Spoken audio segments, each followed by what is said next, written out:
자, 오늘 주님이 주신 말씀은 히브리서 10장 19절에서 25절까지 말씀이 되겠습니다. 신약성경 히브리서 10장 19절에서 25절까지의 말씀입니다.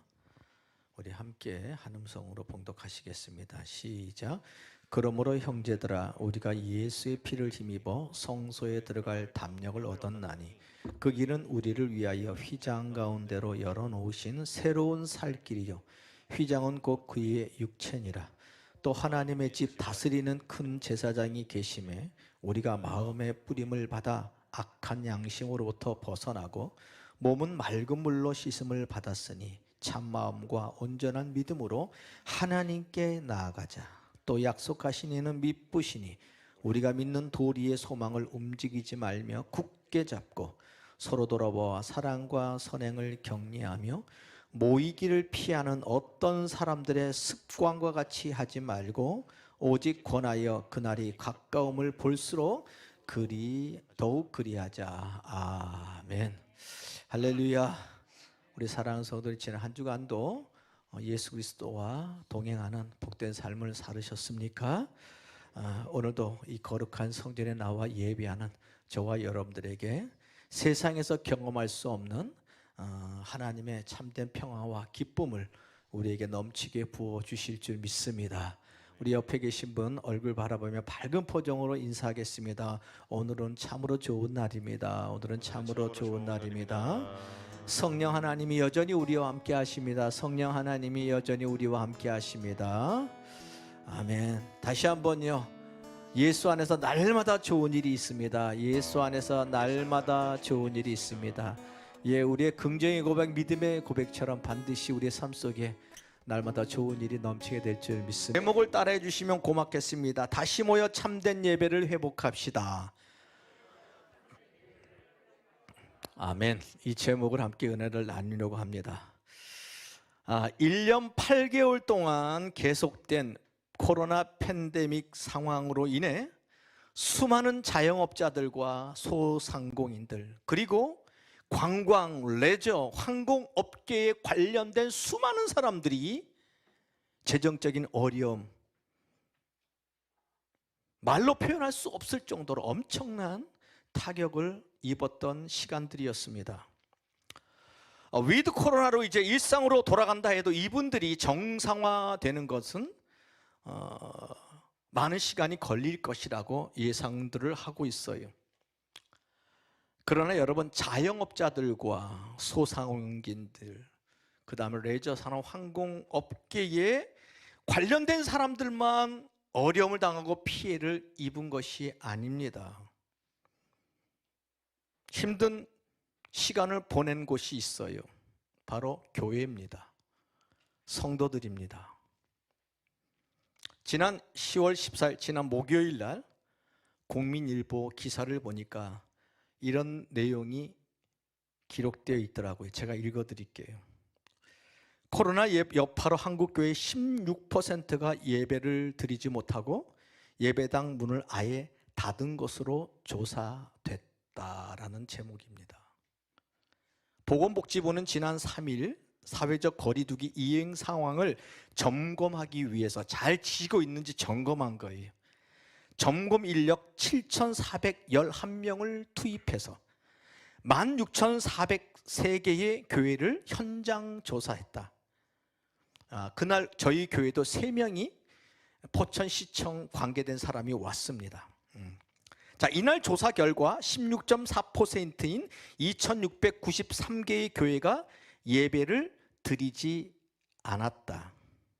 예배를 드린 교회 중 82.4%인 13,355개의 교회가 제한 인원 10%에 준하는 현장 예배를 드렸고 2.1%인 351개 교회는 각자 가정에서 비대면 예배를 드리고 있었다라고 조사 결과를 발표했어요. 자, 한국교회 총연합에 소속된 교회가 5만 7천 개인 것을 고려할 때 16%인 9천여 교회가 아예 예배를 드리지 않았다. 대부분 작은 사이즈의 상가교회나 개척교임을 감안한다면 코로나 사태로 인해 수천 개의 교회가 아예 문을 닫았다라고 말합니다. 안타까운 현실이죠. 그 밑에 법무법인 로고스의 심동석 변호사가 기사를 낸 겁니다. 13일 정부가 지난해부터 비대면 예배를 요구하면서 수천 개의 작은 교회가 문을 닫았다면서 그나마 교계의 노력으로 현장 예배를 제한적으로 확보했지만 여전히 많은 교회가 예배를 드리지 못하고 있다. 교회에서 막 부딪혀서 결국 10% 예배 드리는 거 확보했다는 게 자랑이 아니에요, 솔직히. 그런데 미국은 코로나 2차 백신 접종률이 55%인데도 수개월 전에 예배당 인원 제한을 풀었다. 제 친구 목사님이 일본에서 목회해요. 전혀 정부에서 예배 몇 명 안 돼 조사하지 않는데요. 제한이 없다라는 것입니다.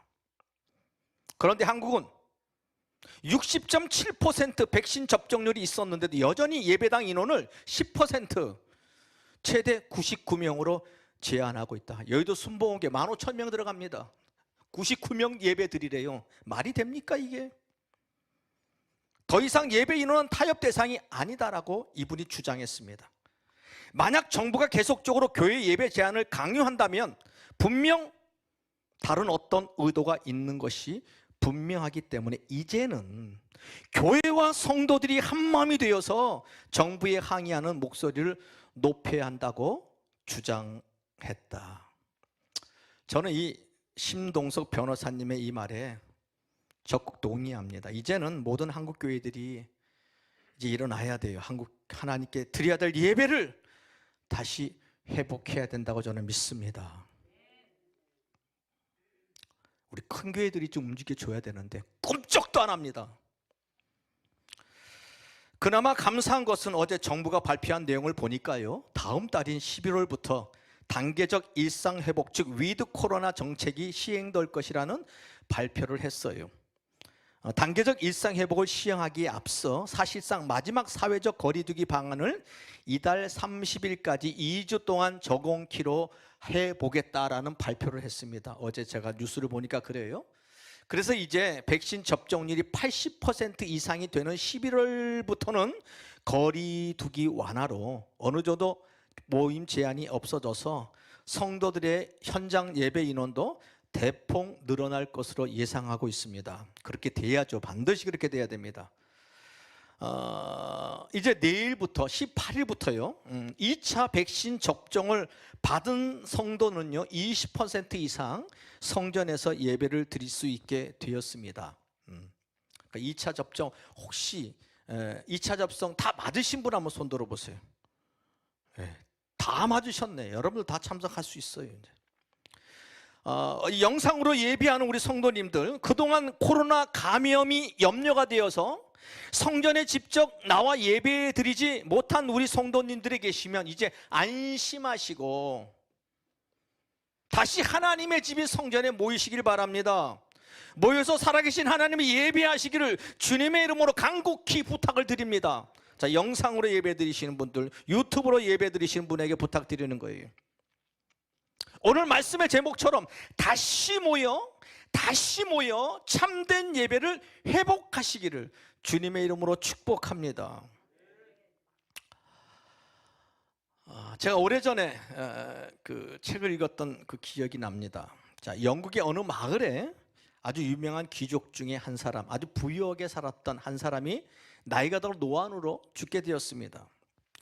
그래서 그가 생전에 사용하던 오래된 값비싼 기중품들과 고가구두를 경매하는 날이 있었어요. 자, 경매한다는 광고를 보고 공을동품에 관심 있는 사람들이 많이 모였습니다. 그리고 값나가는 물건부터 경매가 시작이 되었어요. 처음에는 아주 고가 물건부터 순서대로 경매로 다 팔려나갑니다. 이제 시간이 지나자 좋은 물건 다 팔리고 거의 경매할 물건이 없어요. 마지막 하나 남은 게 바이올린이 하나 있었습니다. 아주 오래되고 먼지가 가득 쌓이고 딱 봐도 이거는 쓰레기 같아요. 경매인이 이제 오랜 시간 하다 보니 지쳤어요. 땀을 흘리면서 피곤한 표정으로 그 바이올린을 들면서 이게 마지막 오늘 경매 물품입니다. 혹시 이거 살 사람 있나요? 자, 10달러부터 경매 갑니다. 10달러 아무도 손 안 듭니다. 8달러 없어요. 5달러 없어요. 2달러 없어요. 자, 그러면 이 물건 살 사람이 없는 걸 알고 이 바이올린은 폐기 처분하겠습니다 라고 말하는 순간 뒤에서 머리가 허연 어인 노신사가 앞으로 손을 듭니다. 제가 한번 보겠습니다. 앞으로 나와요. 그리고 이 노신사가 주머니에서 손수건을 꺼내서 먼지를 닦아냅니다. 그리고 풀려진 그 바이올린 줄을 조이를 해요. 튜닝을 합니다. 그러면서 연주를 시작하는데 보통 연주가 아닙니다. 하늘에서 내려오는 천상의 멜로디 같은 그런 아름다운 연주가 경매장에 울려 퍼지는 겁니다. 한 곡이 끝나니까 박수를 막 쳐요. 몇 곡을 이 노신사가 그 낡은 바이올린으로 연주하는데요, 모든 사람들이 황홀경에 빠집니다. 그 완벽한 연주와 그 바이올린의 소리 나는 그 소리로 감동을 하고 있었어요. 그리고 이 노신사는 경매하는 사람에게 이 바이올린을 얹어놓고 유유히 경매장을 떠나고 맙니다. 순간적으로 침묵이 흘렀어요.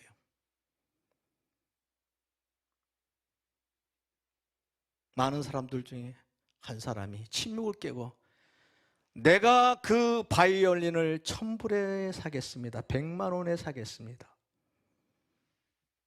다른 사람이 제가 150만 원에 사겠습니다. 저기서 아니 2천만 원에 사겠습니다. 300만 원에 사겠습니다. 계속 올라가고 그날 경매 물건 중에 이 쓰레기로 버려질 것 같은 바이올린이 가장 고가에 팔렸다라는 그런 글을 오래전에 읽었던 기억이 납니다. 여러분, 제가 왜 이 이야기를 서두에 드렸다고 생각하십니까? 줄이 풀어지고 더러운 바이올린의 먼지를 닦고 조율을 해서 아름다운 음악을 연주해낸 음발의 신사처럼 우리 하나님은 비록 보잘것없고 벌어진 것 같은 나 같은 사람에게 찾아오셔서 나를 구원하셨어요. 하나님을 예배하는 참된 예배자로 변화시켜 주셨다라는 것, 예수 그리스도를 믿게 하심으로 나를 복된 하나님의 자녀로 아름답게 만들어 주셨다라는 것을 확인시켜 드리기 위해서입니다. 그래서 우리는 하나님의 자녀들이 이 땅에서 해야 될 가장 고귀하고 목숨같이 여겨야 될 것이 무엇이냐? 바로 예배라는 겁니다. 우리는 예배를 통해서 하나님을 바라보는 거예요. 하나님이 우리를 악기로 사용하셔서 성전에서 바이올린 아름다운 악기의 소리를 연주하는 것처럼 예배를 통해서 우리의 몸을 연주하기를 원하신다라는 것입니다. 혹시 오늘 예배하는 여러분 가운데 여러 가지 환경의 어려움 때문에, 장기화된 코로나 때문에 지쳐 계신 분이 있습니까? 재정적인 어려움을 통해서 무기력 가운데 빠져 계신 분이 혹시 계십니까? 삶을 포기하려고 하는 낙심 가운데 빠져 있는 분이 혹시 계십니까? 오늘 이 시간 드려지는 예배를 통해서, 말씀을 통해서 다시 한번 하나님의 형상으로 새롭게 변화되고 회복되어지는 은혜의 역사가 이 예배 가운데 일어날 수 있기를 주님의 이름으로 축원합니다. 여러분, 그래서 저와 여러분들이 신앙생활하면서 목숨같이 여겨야 될 것이 바로 예배라는 거예요. 우리는 우리가 드린 예배를 통해서 하나님을 만나게 되고요, 그분과 영적인 교제가 이루어지는 것입니다. 그래서 저는 오늘 여러분들과 함께 참된 예배에 관한 말씀을 나누면서요, 18개월 동안 20개월 동안 코로나 사태로 나도 모르게 흐트러졌던 나의 예배 습관을, 잘못된 예배관을 다시 재점검하고 뜯어 고치는 그런 은혜 시간이 되었으면 좋겠습니다. 여러분, 우리가 온전한 예배를 드렸을 때 하나님을 인격적으로는 만나게 됩니다. 아주 자연스럽게 하나님의 거룩한 성품을 말씀을 통해서 경험하게 된다라는 것입니다. 하나님을 닮아가는 모습이 우리 안에 생기는 거예요. 여러분, 사람은 누구를 만나느냐에 따라서 그의 인생이 달라집니다. 좋은 사람을 만나면 나도 모르게 아주 자연스럽게 좋은 영향을 받으면서 좋은 사람이 되는 것입니다. 그러나 악하고 포악하고 잔인하고 아주 못된 사람을 만나게 되면요, 나도 모르게 나쁜 영향을 받게 되는 것은 너무나 당연한 일이죠. 여러분, 사복음서에 보면요, 예수님을 인격적으로 만나서 그의 삶이 변화된 수많은 사람들이 나옵니다. 그 중에 한 사람을 들라면 요한복음 4장에 나오는 수가성 사마리아 여인입니다. 이 여인은요, 내일에 대한 희망이 없어요. 매일매일 무기력하게 살아가는 한 여인이었습니다. 남자를 5번 남편으로 맞이해도 만족함이 없었어요. 사람이 지긋지긋했습니다. 그래서 물을 기르러 갈 때 사람이 없는 뜨거운 정오에 나와서 사람 부딪히고 싶지 않아서 물 길러 가는 그런 여인이었습니다. 예수님은 그 여인이 올 걸 아시고 미리 제자들이 말렸음에도 불구하고 일부러 예수님은 우물가에서 그 무더운 땡볕 아래 쭈그리고 앉으셔서 그 여인을 기다리십니다. 그리고 그 여인과 대화를 나누면서 그 갈급한 마음을 해결해 주셔요. 예수님을 만남으로 인해서 그 여인의 인생은 180도 변화됩니다. 그리고 그는요, 자기가 만난 예수 그리스도를 사마리아 땅에 가서 와 보라, 내가 메시아를 만났다. 사람 만나기를 싫어했던 사람이 사람들을 쫓아다니는 거예요. 은혜가 있으니까. 그러면서 이 한 여인 때문에 사마리아 땅에 예수님이 가서 1박 2일 동안 부흥상회가 열릴 정도로 엄청난 은혜를 경험했던 여인입니다. 여러분, 그래서 우리는 다시 온전한 예배를 회복하고 참된 예배자가 되어야 되는 거예요. 온전한 예배를 통해서 예수님을 다 인격적으로 만나게 되면요, 사마리아 이 여인처럼 우리 인생에도 놀라운 변화가 오게 된다는 것을 믿으시기를 주님의 이름으로 축원합니다. 첫 번째로 우리는 다시 모여 참된 예배를 회복함으로 하나님을 만나는 영적인 체험이 다시 있어야 될 줄 믿습니다. 그래요, 이제 우리는 능력 있는 신앙인이 되기 위해서라도 반드시 인격적으로 예수님을 다시 만나는 체험이 있어야 될 것입니다. 성도는 참된 예배를 통해서만이 주님을 인격적으로 만날 수 있어요. 인격적으로 하나님을 만난 사람만이 진정한 삶의 변화를 경험할 수 있기 때문입니다. 그래서 이 세상에서 가장 가치 있고 소중한 것이 바로 하나님을 참되게, 진실하게, 온전하게 예배하는 것입니다. 여러분, 요즘 현대인의 삶이 얼마나 바쁜가요? 얼마나 분주합니까? 이렇게 할 일이 많고 바쁜 가운데도 불구하고 귀한 시간을 구별해서 하나님 앞에 나와 예배드린 시간이 너무너무 소중하던 것입니다. 가치 있는 일이라는 거예요. 그러므로 저와 여러분들이 이렇게 가치 있는 예배를 다시 회복하고 평생 예배 삶을 살아가셔서 예수 그리스도 안에서 풍성한 열매를 날마다 맺는 은혜의 삶을 살아가시기를 바랍니다. 꼭 기억하십시오. 우리가 이 성전에서 주님을 예배함으로 주님의 은혜를 오늘 체험했다고 만족해서는 안 됩니다.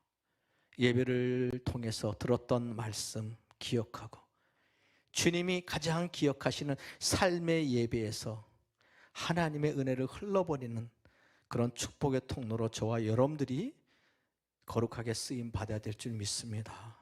두 번째로 우리는 다시 모여 하나님이 찾으시는 예배자가 되어야만 합니다. 여러분, 제가 서두에 국민일보 기사를 읽어드렸어요.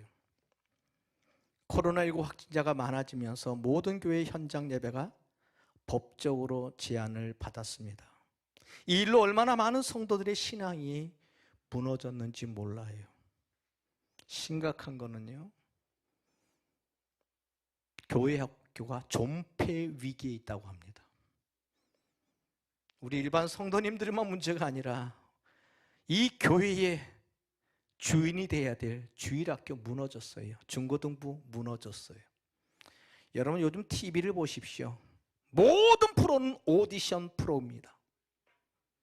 허황된 그 꿈을 향해서 1등 그 부와 명예를 얻기 위해서 모든 청소년들이 거기에 정신을 다 팔리고 있어요. 그 일로 얼마나 파급된 문제가 생기는지 모릅니다.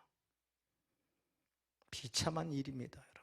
방송이나 우리가 알지 못해서 그렇지 그 일을 위해서 청소년들이요, 윤리 도덕 없습니다. 음란 사이트를 허황된 일에 쫓겨다니는 우리 젊은이들, 우리 자식들, 코로나19로 파급된 엄청난 악영향들이요, 지금 우리 주위에 벌어지고 있다는 것입니다. 정부의 방침이라 어쩔 수 없는 일이라고 저는 생각합니다. 법으로 제한됐으니까. 혹시 여러분 가운데 그동안 가정에서 영상으로 예배했던 분들에게 한번 질문합니다. 여러분들이 영상으로 예배를 드리면 여러분의 신앙에 전혀 문제가 없으셨습니까? 만약 그런 분은 대단한 영성을 소유한 분이라고 저는 생각합니다. 대단하세요. 정말 대단하십니다. 그러나 그렇지 못하는 분들은 갈급함이 있을 거예요. 제가 많은 성도들의 이야기를 들었습니다. 집에서 영상으로 TV나 스마트폰으로 예배 드리는 것과 성전에 나와 아버지 얼굴을 구하며 예배를 드리는가 너무 차이가 있다는 겁니다. 은혜도가 다르다라는 거예요. 그러면서 빨리 코로나가 끝나기를 기도하고 있다는 분, 많은 그분들의 이야기를 들었어요. 여러분 한번 경험해 보셨을 거예요. 가정에서 영상으로 예배를 드리면 어떤 문제가 있습니까? 전혀 예배에 집중이 되지 않습니다. 그지요? 갑자기 전화 올 수 있잖아요. 봤을 때 급한 전화, 거래처, 그러면 받아야 돼요. 예. 누가 방문해요. 택배기사 벨 누를 수 있어요. 신경 쓰여요. 손자나 조카들이 막 장난치다가 그 가서 뛰어가야 돼요. 집안 신경 쓸 일이 참 많습니다. 사실 여의도 순복음처럼 큰 줌으로 화상에다 여러분들이 집안에 얼굴 이렇게 붙여놓으면 꼼짝없이 예배 드릴 수 있어요. 예, 확인되어지니까. 만약 그런 상황이 아니라면 어떻게 예배에 집중할 수 있겠냐고요.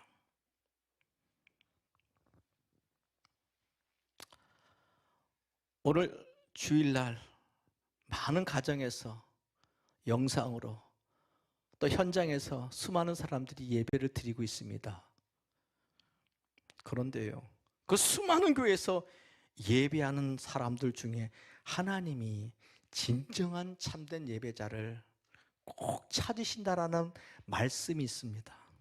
한번 말씀 찾아볼까요? 요한복음 4장 23절에서 24절이에요. 같이 읽습니다. 시작. 아버지께 참되게 예배하는 자들은 영과 진리로 예배할 때가 오나니 곧 이때라. 아버지께서는 자기에게 이렇게 예배하는 자들을 찾으시느니라. 하나님은 영이시니 예배하는 자가 무엇으로? 영과 진리로 예배할지니라. 하나님이 찾는 사람이 누구라고 말씀합니까? 영과 진리로 예배하는 자를 찾으신다고 말씀해요. 여기 영이라는 말은 성령이를 말하고 진리라는 말은 말씀으로 오신 예수님을 영적으로 의미합니다. 그러니까 성령님을 의지하고 말씀을 사모하는 자들을 하나님이 찾으신다라는 것이죠. 바로 이런 성도들이 드리는 예배를 통해서 하나님은 그들을 축복하십니다. 그들의 연약함을 아시고 기도할 때 들어 응답하시는 거예요. 저는 여러분의 삶 모릅니다. 여러분이 교회에 나오지 못한 이유를 저는 몰라요. 본인은 압니다. 내가 게을러서인지, 아니면 코로나가 두려워서인지, 아니면 집에서 편하게 예배드리는 게 너무 익숙해서인지 본인은 압니다. 우리가 예배드리는데 하나님과 상관없는 예배를 드린다면 얼마나 시간이 아까운가요? 오늘 이 시간 이후부터 저와 여러분들이 정말 예배를 소중하게 여기는 마음을 회복하시길 바랍니다. 물을 마시기 위해 죽어가는 사슴이 헐떡거리면서 신의 물을 찾아서 온 땅을 뛰어다니는 것처럼 은혜를 사모해야 되는 거예요. 갈급한 마음으로 예배를 드릴 때 하나님이 그 예배를 받으십니다. 하나님이 받으셔야 하나님이 역사하시죠. 자, 오늘 본문으로 돌아가겠습니다. 오늘 함께 읽은 히브리서 10장 25절에도 보면 이런 말씀이 있습니다. 같이 읽어요. 시작. 모이기를 패하는 어떤 사람들의 습관과 같이 하지 말고 오직 권하여 그날이 가까움을 볼수록 더욱 코로나19가 확산되어지고 다른 변이 바이러스가 또 어떤 모습으로 우리를 괴롭게 할지 몰라요. 그래도 그런 상황에서도 더욱 모이게 힘쓰자라는 것이죠. 코로나가 장기화되면서 요즘 현대 성도들의 심각한 영적인 위기가 무엇입니까? 예배에 대한 사모함이 없어져요. 예배에 대한 열심이 식어지는 거예요. 왜 우리가 다시 열심히 예배를 회복하고 성전에 모여서 기도해야만 됩니까? 왜 우리가 목숨 걸고 예배를 드려야 되냐고요. 우리가 축복받기 위해서, 내 병이 치료받기 위해서, 그것도 중요하죠. 그러나 우리는 지금 종말의 시대를 살아가고 있기 때문입니다. 주님이 언제 오실지 모르는 정말 긴박한 때에 우리가 살아가고 있는 거예요. 밤이 깊고 낮이 가까웠기 때문에 예배에 목숨을 걸어야 되는 것입니다. 악한 원수 마귀가 우는 사자같이 두루 다니며 삼킬 자를 찾고 있는 거예요. 우리가 예배 등한시하고 영적으로 게을러지면요, 사단이 우리를 공격한다니까요. 여러분, 사단하고 여러분 싸워서 여러분 능력으로 이길 수 있어요? 없어요? 이길 수 있는 사람 손 들어 보십시오. 악한 원수 마귀는 얼마나 교묘한지 모릅니다. 우리의 연약함은 너무 잘 알아요. 내 힘으로는 이길 수 없습니다. 성령님이 도와주셔야 돼요. 성령님이 지켜주셔야 돼요. 하나님이 우리의 방패가 되어 주셔야만 합니다. 그래야 이길 수 있는 거예요. 그래서 예배를 목숨같이 여겨야 되는 거예요.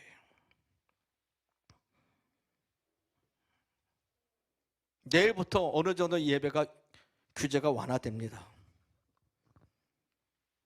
이제 주일날만큼은 목숨 걸고 예배 드리시기를 영상으로 예배 드리는 분들에게 부탁을 드립니다.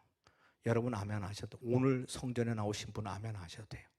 영상으로 유튜브로 예배 드리는 분들에게 다시 한번 요구합니다. 이번 주부터라도 다시 여러분들의 예배 자리에 나오시기를 주님의 이름으로 부탁드립니다. 많은 분들이 아멘 하시네. 감사합니다. 안식일은요, 주님이 정하신 날입니다. 내 일을 하라는 날이 아니에요. 주님의 날입니다. 우리의 몸을 드리는 날이에요. 여러분, 예배는 자신의 몸을 하나님께 살아있는 제물로 드리는 것입니다. 그래서 사도 바울은요, 유명한 말씀을 남겼습니다. 로마서 12장 1절입니다. 같이 읽습니다. 시작. 그러므로 형제들아, 내가 하나님의 모든 자비하심으로 너희를 권하노니 너희 몸을 하나님이 기뻐하시는 거룩한 산 제물로 드리라. 이는 너희가 드릴 영적 예배니라. 아멘. 그래요. 예배는 내가 성전에 나아가 내 몸을 드리는 것입니다.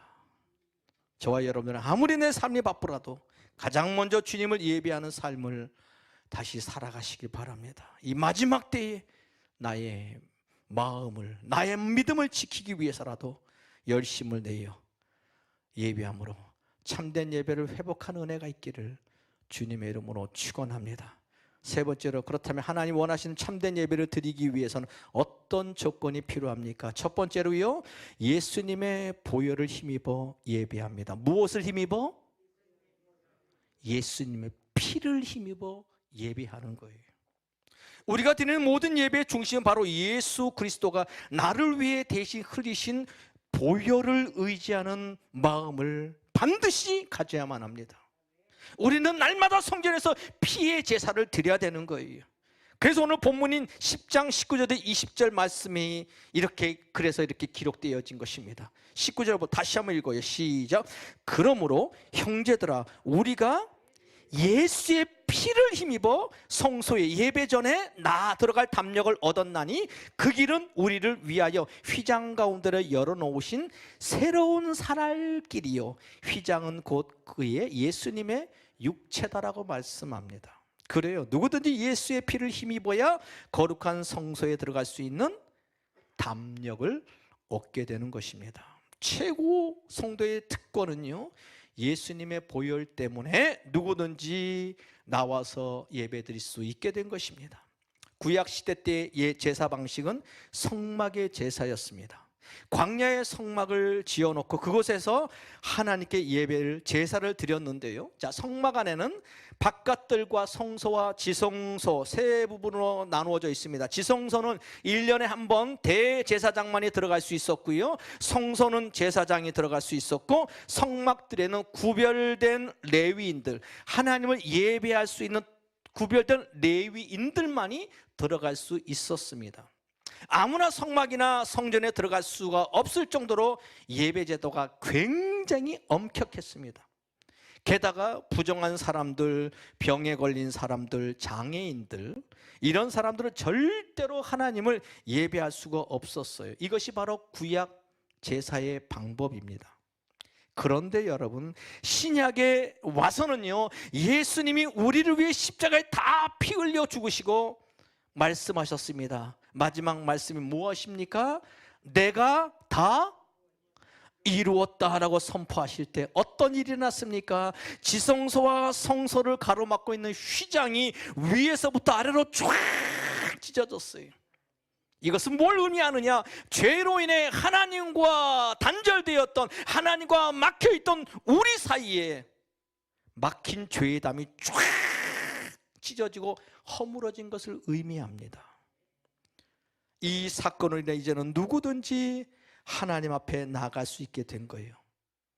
남자와 여자의 차별이 없습니다. 빈부귀천의 차별이 없습니다. 누구든지 예수님의 보혈만 의지하면 하나님 앞에 나가 예배할 수 있게 된 것입니다. 그러므로 우리는 예배 나갈 때 예수 그리스도의 보혈의 공로를 생각해야 되는 거예요. 오직 어린 양 예수 그리스도의 피로 내가 주님의 은혜 보좌 앞에 담대히 나갈 수 있는 은혜가 있게 된 것을 믿으시기를 주님의 이름으로 축원을 드립니다. 이 보혈의 피를 의지할 때 거기에 감격이 있습니다. 피를 의지할 때 그 예배 가운데 치료가 있습니다. 예수의 피를 의지하여 고백할 때 거기에 응답이 있는 것입니다. 영적인 회복도 있고 하나님 예배하신 축복을 우리가 누릴 수 있는 것이죠. 이 은혜가 오늘부터 회복되는 우리 모두가 되기를 주의 이름으로 축원합니다. 두 번째로, 예배는요, 깨끗한 마음과 온전한 믿음으로 주님 앞에 나와야만 합니다. 자, 오늘 본문 10장 22절 다시 읽습니다. 시작. 우리가 마음의 뿌림을 받아 악한 양심으로부터 벗어나고 몸은 맑은 물로 씻음을 받았으니 참 마음과 온전한 믿음으로 하나님께 나아가자. 따라합시다. 온전한 믿음으로 하나님께 나아가자. 저와 여러분들 예수 그리스도를 믿음으로 인해 이미 예수의 보혈로 깨끗함을 입은 자들이 되었습니다. 이제 우리는 참 마음과 온전한 마음으로 하나님 앞에 나가는 거예요. 참 마음은 정결한 마음입니다. 죄로 더러워진 마음을 주님 앞에 다 회개하고 깨끗한 마음으로 예배의 자리에 서야 되는 것이죠. 그래서 시편 51편 10절에 보니까 이런 말씀이 기록되어 있습니다. 같이 읽습니다. 시작. 하나님께서 구하시는 제사는 상한 심령이라. 하나님이요 상하고 통회하는 마음을 주께서 멸시하지 아니하시리이다 라고 했습니다. 여기서 말하는 상한 심령은 깨어진 심령, 통회하는 마음을 의미해요. 이런 마음으로 드리는 예배를 하나님은 멸시치 아니하신다라고 말씀하십니다. 그렇습니다. 우리는 내 죄를 깨닫고 주님 앞에서 통회하며 예배할 때 그곳에서 성령의 임재를 경험할 수 있는 것입니다. 그러므로 우리는 깨끗한 마음과 온전한 믿음으로 주님 앞에 나아가는 것이죠. 자, 끝으로 마지막 세 번째로는요, 우리는 예배를 향한 기대와 소망을 다시 가져야만 합니다. 자, 23절과 24절 같이 읽습니다. 시작. 또 약속하신 이는 미쁘시니 우리가 믿는 도리의 소망을 움직이지 말며 굳게 잡고 서로 돌아보아 사랑과 선행을 격려하며 라고 말씀합니다. 믿는 도리의 소망을 붙잡으라고 말씀해요. 우리가 참 마음과 온전한 믿음으로 예배하고 나면 내 안에 하나님에 대한 소망과 사랑이 넘치게 되는 걸 경험합니다. 천국에 대한 기대감도 넘치는 것을 경험하게 됩니다. 우리는 그 소망을 가지고 한 주간을 세상과 담대하게 싸워 이겨나가는 것이지요. 이러한 성도는요, 예배를 통해서 세임과 소망을 얻었기 때문에 어떠한 어려운 일을 만나도 절대로 좌절하거나 낭망하지 않습니다. 절망하지 않습니다. 그것만이 아니죠. 오히려 사랑과 선행으로 서로를 격려하는 삶을 살아갈 수 있습니다. 우리 믿는 성도들끼리만 교제하는 것이 아니죠. 세상 속에서 다른 사람을 세워주고 격려하고 구제하고 사랑을 베푸는 삶을 살아갈 수가 있는 것입니다. 이런 사람이 진정으로 말씀으로 예배로 예수의 피로 변화된 사람들의 삶의 모습이라는 것입니다. 사랑하는 여러분, 오늘날 왜 많은 그리스도인들이 세상 사람들에게 비판을 받습니까? 손가락질을 당합니까? 예배 때 받은 말씀대로 살지 못하기 때문입니다. 예수 믿는 사람들을 보니까 이기적이다, 욕심만 많다, 자기밖에 모른다, 이런 모습을 성도들에게 느끼기 때문에 이런 비난의 소리를 듣게 되는 것입니다. 요즘 대부분의 성도들이 이런 마음을 갖고 있더라고요. 설교가 너무 긴 걸 원하지 않으세요. 예배 긴 거 너무 원하지 않으세요. 빨리 끝나기를 원합니다. 여러분들도 그러세요? 네. 예배 빨리 간단하게 대충 설교하고 빨리 성전에 나가고 싶으세요? 아무도 없으시네. 감사합니다. 지난주에 어느 성도님이 제게 이런 말을 해요. 코로나 팬데믹상 한 번도 예배 빠진 적이 없는 분이에요. 이분은 아주 특별한 분이에요.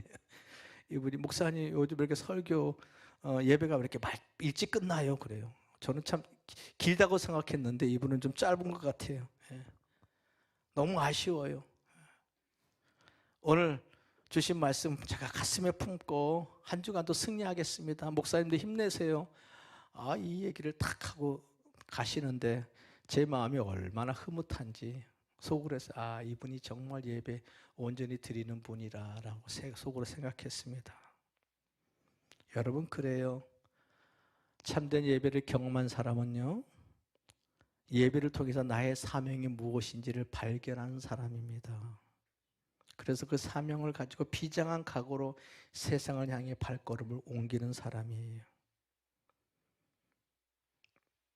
그러므로 오늘 성전에 예배하는 우리 성도님들과 또 유튜브로 예배하는 여러분 모두가 세상의 그 어떤 일보다도 가장 귀한 일이 하나님께 온전히 드리는 예배라는 것 꼭 기억하시고 다시 참된 예배를 회복하는 우리 성도님들 다 되시기를 주님의 이름으로 축원합니다. 축원합니다.